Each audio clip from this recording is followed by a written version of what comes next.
참 예수님 사랑합니다. 사랑합니다. 네, 가톨릭의 귀리서를 함께 공부하면서 우리의 믿음이 조금 함께 주님께 가는 시간을 함께 간직했으면 좋겠습니다. 하느님의 외아들 예수 그리스도를 믿나이다 제2장에서 예수님께서 겪으신 유혹, 즉 예수님의 인성 안에 드러난 예수님의 유혹입니다.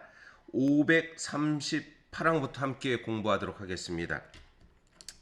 복음서들은 예수님께서 요한에게 세례를 받으신 직후 광야에서 홀로 계셨다는 사실을 언급합니다. 마르코복음 1장 12절에서 13절의 말씀에 이렇게 나옵니다. 그 뒤 예수님 성령께서는 곧 예수님을 광야로 내보내셨다. 예수님께서는 광야에서 40일 동안 사탄에게 유혹을 받으셨다. 또한 들짐승과 함께 지내셨는데 천사들이 그분의 시중을 들었다. 예수님께서는 즉 광야에서 40일 동안 단식하시면서 머무르고 들짐승과 함께 지내시며 천사들의 시중을 들었습니다. 이 시기가 끝날 무렵 사탄은 하느님에 대한 예수님의 자녀다운 자세를 변절시키려고 3번 유혹을 합니다.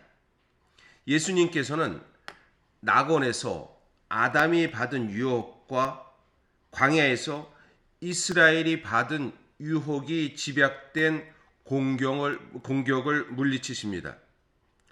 루카복음에 그 예수님께서 받으신 유혹의 이야기를 잘 이렇게 나옵니다. 루카복음 4장에 그 이야기는 4장에 나오는 이야기는 악마의 유혹을 받을 때 3가지 유혹을 받으십니다. 첫 번째, 빵에 대한 유혹입니다.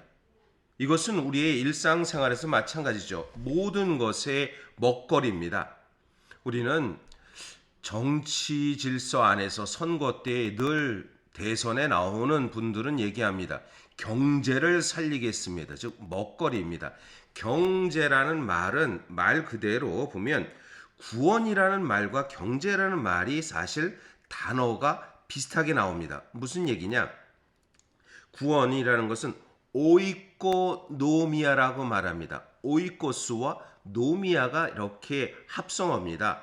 오이코스와 노미아. 오이코스는 이 다스림이라는 뜻이고 노미아는 규범입니다. 규범을 다스린다, 잘 다스린다라 해서 이것을 이 말이 영어된 것이 이코노믹입니다. 이코노믹이 바로 어떻게 보면 집안 살림을 잘 다스린다라는 것을 경제로 말하는데요. 이처럼 이 사탄의 유혹의 제일 첫 번째, 당신이 하느님의 아들이라면 이 돌더러 빵이 되라고 해보시오 라고 이야기를 합니다. 그것은 제일 첫 번째 유혹이 먹는 것, 경제적인 유혹이죠. 흔히들 쉽게 얘기합니다. 나에게 누군가 100억을 준다면 내 영혼마저 팔겠다라는 이야기를 아주 쉽게 합니다. 나는 힘들어도 내 가족을 위해서, 내 사랑하는 사람을 위해서 내 영혼을 팔겠다라는 이야기를 아주 우리는 서슴없이 하는 이 현실입니다. 그러나 영원한 벌을 받는 데 있어의 선택은 있을 수 없습니다. 어떤 일든 내 자신이 고귀합니다. 내가 영혼을 팔아서 가족이 행복할까요? 저는 그러지 않을 거라고 믿습니다.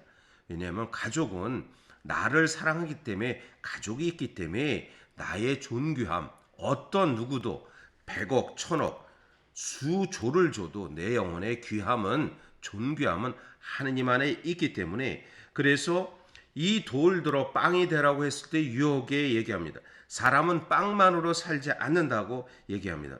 두 번째, 이제 악마는 예수님을 높은 곳으로 올라가서 세계의 모든 나라를 보여주고 내가 당신에게 이 모든 영광을 이렇게 주겠소. 당신이 내 앞에 경배만 하면 권세와 영광과 모든 것을 주겠소라고 보여주는, 즉 명예, 권력, 힘입니다. 우리에게는 늘 갖고 있는 욕망이 있습니다. 절 첫 번째 기본적인 것은 먹거리에 대한 것에 대한 충족이 있으면 그 다음부터는 지배욕, 그 다음부터 또 하는 건 권력, 집착의 욕심이 우리는 분명히 있습니다. 그래서 사탄은 즉 악마는 예수님을 그러한 욕망으로 유혹합니다.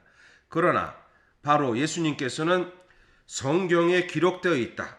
주 너희의 하느님께 경배하고 그분만을 섬겨라 라고 얘기합니다. 이제 사탄은 세 번째로 합니다.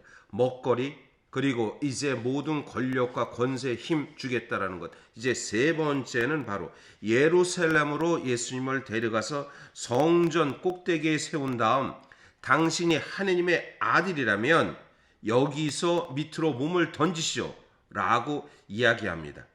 그러면서 성경에 기록된 이야기를 사탄이 얘기합니다. 그 이야기는 행여 내 발이 돌이 채일세라 그들이 손으로 너를 바쳐 드리리라 라는 성경에 기록된 이야기를 사탄은 이야기한 것입니다. 예수님께서는 사탄에게 주 너희 하느님을 시험하지 말아라 라는 말씀도 성경에 있다라고 얘기합니다. 이것은 하느님의 아들이거든 있을 때 사실 예수님은 하느님의 아들입니다. 그러나 사탄이 인정하는 하느님의 아들은 아니라는 것입니다. 그러고 그 권력, 힘, 모든 것 하느님의 아들이면 하느님의 넘어서는 행위를 가졌을 때 그런 것을 이겨나는 힘을 그래서 보면 제일 첫 번째 우리가 가지고 있는 유혹은 먹거리에 대한 그리고 또 밥에 대한 물론 이것은 가장 기본적인 유혹입니다. 그리고 두 번째는 권력, 명예, 힘에 대한 유혹입니다. 세 번째는 하느님을 넘어서려는 유혹입니다. 내가 하느님은 없어도 살 수 있어. 내가 주님에 대한 것이 나에게는 불편하지 않아라는 그 유혹을 이야기합니다.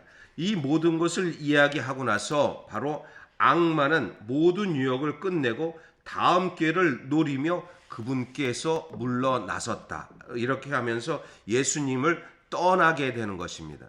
이 이야기를 들으면서 예수님께서 받으신 유혹은 우리들에게도 마찬가지입니다. 우리들도 끊임없이 유혹을 받습니다. 그러나 이 유혹을 이겨내는 마음 하루하루 그래서 매일매일 성찰하고 주님과 함께 있음을 기억하고 내 안에서 돌이켜보면서 잘못을 범했을 때 이것을 이겨나가는 힘을 우리는 가져야 된다는 것입니다. 539항입니다. 복음사가들은 이 신비한 사건이 지닌 구원적 의미를 가리키고 있습니다. 첫 아담은 유혹에 넘어졌으나 예수님께서는 굳굳하게 서 계시는 새 아담이십니다. 예수님께서는 이스라엘의 소명을 완전하게 수행하십니다. 그 옛날 광야에서 40년 동안 하느님께 대들었던 사람들과는 달리 그리스도께서는 하느님의 뜻에 완전히 순종하는 하느님의 종의 모습을 보여주십니다. 예수님께서는 이처럼 악마를 이기셨으며 그의 전리품을 다시 빼앗고자 힘센 자를 묶어 놓으셨습니다. 마르코복음 3장 27절에 나오는 이야기입니다. 힘센 자를 묶어 놓으셨습니다. 예수님께서 광야에서 유혹자를 물리치신 것은 당신의 순한 곧 아버지에 대한 자녀다운 사랑으로 바친 최고의 순종을 통한 승리의 예고였습니다. 540항입니다. 예수님께서 겪으신 유혹은 하느님의 아들이 어떤 식으로 메시아인지를 보여주십니다. 그것은 사탄이 제시하는 것이나 사람들이 그분께 기대하는 것과는 전혀 다릅니다. 이 때문에 그리스도께서는 우리를 위하여 유혹자를 이기셨습니다. 우리에게는 우리의 연약함을 동정하지 못하는 대사제가 아니라 모든 면에서 우리와 똑같이 유혹을 받으신 그러나 죄는 짓지 않으신 대사제가 계십니다. 히브리서 4장 15절의 말씀입니다. 교회는 해마다 40일간의 사순 시기를 통해서 바로 광야의 예수님의 신비를 결합합니다. 그래서 사순절이라는 그 시기를 통해서 해마다 부활의 신비를 준비하는 기간을 이렇게 갖습니다. 또 한편 죄는 짓지 않으신 대사제이십니다 라고 얘기했을 때 자칫 잘못 이해되면 예수님은 인성을 취했는데 왜 죄가 없냐라는 이야기를, 인간은 죄를 지었는데 라는 질문을 던질 수 있습니다. 충분히 던질 수 있는 질문입니다. 그러나 예수님께서 지으신 죄의 개념은, 죄는 결국 죽음의 결과가 죄지만 예수님은 우리를 위해서 스스로 받아들이고 우리를 위해서 유혹에 대해서 이겨낸, 우리를 위해서 그 모든 것을 겪으시는 부분에 대해서 죄라는 개념이 이해되는 것입니다. 그래서 예수님은 죄를 짓지 않으셨다는 것은, 그러나 우리의 죄의 개념과 다른 이해를 해야 됩니다. 하느님의 아들로서 인성을 취하신 그분은 바로 우리를 위해서 모든 것을 받아들이신 분이라는 것. 그래서 예수님은 겪으신 유혹은 받아들였지만 우리를 위해서 받아들였다라는 것을 기억했으면 좋겠습니다. 네, 오늘도 주님 안에서 행복한 하루가 되시기를 바랍니다.